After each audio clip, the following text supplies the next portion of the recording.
தவறு. பரிசுத்த ஆவியின் வரத்தை பெற்றபோது பிரமித்தார்கள் என்பதே சரி. அப்போஸ்தலர் 10ஆம் அதிகாரம் 46ஆம் வசனம். கேள்வி எண் 12. பவுல் செய்ததை ஜனங்கள் கண்டு தேவர்கள் மனுஷ ரூபமெடுத்து நம்மிடத்தில் இறங்கி வந்திருக்கிறார்கள் என்று சத்தமிட்டு சொன்னார்கள். இந்த கேள்வி எனக்கு கொஞ்சம் சந்தேகமாக தான் இருக்குது. தவறா சரியான்னு தெரில. என்ன வரும்னா லிக்கவோனியா பாஷையிலே சத்தமிட்டு சொன்னார்கள் என்று பைபிளில் இருக்கும். சரியா தவறான்னு சொல்லி உங்களுடைய பதில் என்ன எழுதியிருக்கீங்க, என்ன பதில் மிக சரியாக இருக்குன்னு சொல்லி கமெண்ட்டில் எனக்கு தெரிவிங்க.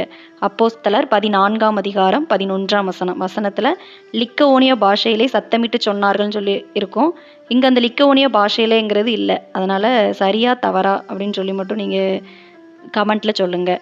கேள்வி எண் 13. யூதேயாவிலிருந்து அந்தியோகியாவுக்கு வந்து நீங்கள் விருத்த சேதனம் அடைய வேண்டுமென்று போதித்தவர்கள் அப்போஸ்தலர்களால் அதற்கு கட்டளை பெற்றிருந்தார்கள். தவறு. அப்போஸ்தலர்களால் கட்டளை பெறவில்லை என்பதே சரி.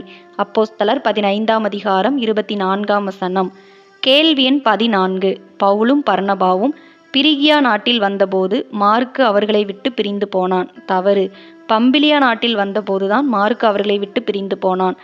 அப்போஸ்தலர் 15ஆம் அதிகாரம் 37 மற்றும் 38 வசனங்கள். கேள்வி எண் 15. பவுல் மற்றும் சீலாவுடனே தயவாய் பேசி அவர்களை வெளியே அழைத்து கொண்டு போக அதிகாரிகள் சிறைச்சாலைக்கு வந்தார்கள். சரி. அப்போஸ்தலர் 16ஆம் அதிகாரம் 36 முதல் 39 வசனங்கள் வரை. கேள்வி எண் 16. இந்த கேள்வி எனக்கு கொஞ்சம் சந்தேகம்தான். பவுல் மற்றும் சீலாவின் கால்கள் தொழுமரத்தில் மாட்டி வைக்கப்பட்டிருந்த போது பூமி மிகவும் அதிர்ந்தது. உடனே எல்லாருடைய கட்டுகளும் கலன்று போயிற்று. பூமி அதிரும்போது பவுல் சிலருடைய கால்கள் தொழுமரத்தில் மாட்டி வைக்கப்பட்டிருந்துச்சு, அது உண்மைதான். ஆனால் அவர்களுடைய கால்கள் தொழுமரத்தில் மாட்டி வைக்கப்பட்டிருந்த போது பூமி அதிர்ந்ததுன்னு சொல்ல முடியாது. அவங்க ஆண்டவரை துதித்து பாடும்போது பூமி மிகவும் அதிர்ந்து எல்லாருடைய கட்டுகளும் கலன்று போயிற்று. ஆனால் பூமி அதிரும்போது அவங்களுடைய கால்கள் வந்து தொழுமரத்தில் மாட்டி வைக்கப்பட்டிருந்தா இருந்துச்சு. அதனால் சரியாக தவறான்னு சொல்லி எனக்கு கன்ஃபார்மாக தெரில. உங்களுக்கு என்ன தோணுது அப்படின்னு சொல்லி நீங்கள் கமெண்ட்டில் சொல்லுங்கள். அப்போஸ்தலர் 16ஆம் அதிகாரம் 24 முதல் 26 வசனங்கள் வரை. கேள்வி எண் 17. அத்தேனே பட்டணத்தாரை தேவ பக்தியுள்ளவர்கள் என்று பவுல் பாராட்டினான். சரி. அப்போஸ்தலர் 17ஆம் அதிகாரம் 22ஆம் வசனம். கேள்வி எண் 18. கொரிந்து பட்டணத்தில் பவுல் நியாயாசனத்துக்கு முன்பாக கொண்டு வரப்பட்ட போது தண்டிக்கப்படவில்லை. சரி.